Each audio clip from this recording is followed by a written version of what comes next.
ভারতের তাজমহল হিন্দুরা দাবি করছে এটা নাকি মন্দির তাদের।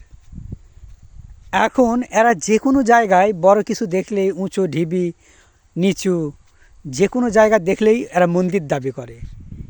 তাহলে মুসলিমদের যতগুলো জায়গা রয়েছে সব জায়গায় খালি এই হিন্দুদের মন্দির বের হয়, তার মানে হিন্দু ধর্ম তো মিথ্যা, মুসলিম সত্য।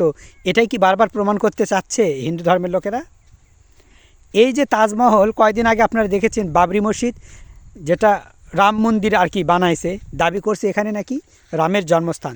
যে আল্লাহর দুনিয়া এত পৃথিবী এত জায়গা থাকতে তোদের এই রাম এসে মসজিদে এসে জন্মগ্রহণ করলো, তারপর একজন মুসলমানের জায়গায়।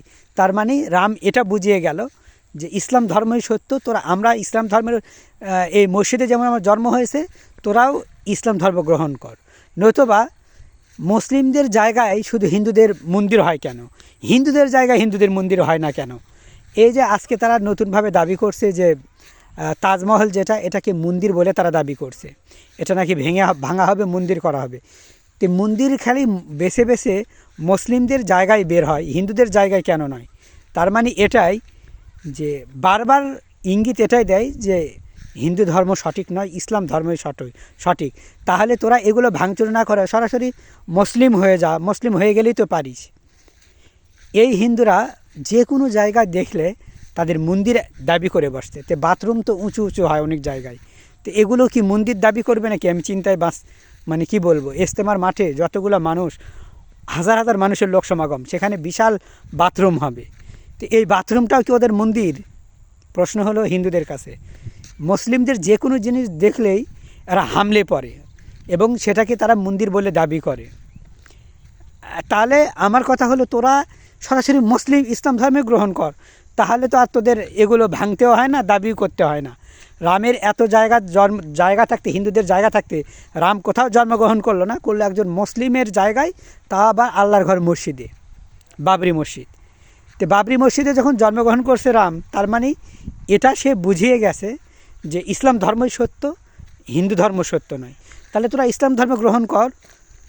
তাছাড়া এত পৃথিবীতে জায়গা থাকতে রামের আর কোনো জন্মস্থান হলো না, বেছে বেছে ওই মুসলিমদের মসজিদ সেটাই রামের জন্মস্থান। এই হিন্দুরা কবে কোথায় কি মুসলিমদের যে কোনো জিনিস দেখলেই বলে কি এখানে মন্দির, ওইটা জন্মস্থান, এইখানে ওই হয়েছে, এইখানে মায়ের জনি খসে পড়ছে, এই টাইপের কথাবার্তা তারা বলে থাকে। আসলে তারা মানুষের এই মুসলিমদের জিনিসগুলো দেখে, নিদর্শন দেখে লোভ সামলাতে পারে না, এবং এই লোভ থেকে, এবং তারা যে ঘৃণিত ছোট এবং ইতর শ্রেণীর, এখান থেকে নিজেকে বাঁচানোর জন্য এগুলো করে থাকে। ইতর তো ইতরই, কয়লা ধুলে কি ময়লা যায়? হিন্দু ধর্ম যতই লম্পঝম্প করুক, মানে বাদরের মতো বাদর লাভ যতই দিক, কোনো লাভ হবে না। এদের দেখবে ধর্মে বাদরও নাকি আবার এদের হনুমান তারও পূজা করে। কেন? পশু তো পশুই, পশু কোনো দিন মানুষ হবে আর মানুষ কোনো দিন পশু হবে? কখনোই হবে না। তাহলে তোরা এই যে লম্পঝম্প করছিস, এই যে কি মুসলমানদের তাজমহল তোদের মন্দির দাবি করছিস, একটা কথা কান খুলে শুনে রাখ, ভারত নাম চেঞ্জ যেন না হয়ে যায়। সেদিন তোরা নিজেদের কপাল নিজেরাই পোড়াবি, আশ্রাবি, বুঝতে পারলি? তোদের এত আর শুভেন্দু না কুবেন্দু এর মুখে হেগে দেয় না কেন? এ একজন মন্ত্রী হয়ে বা এই টাইপের বড় টাইপের একটা নেতা হয়ে সে বাংলাদেশ ঘেরাও করতে আসে।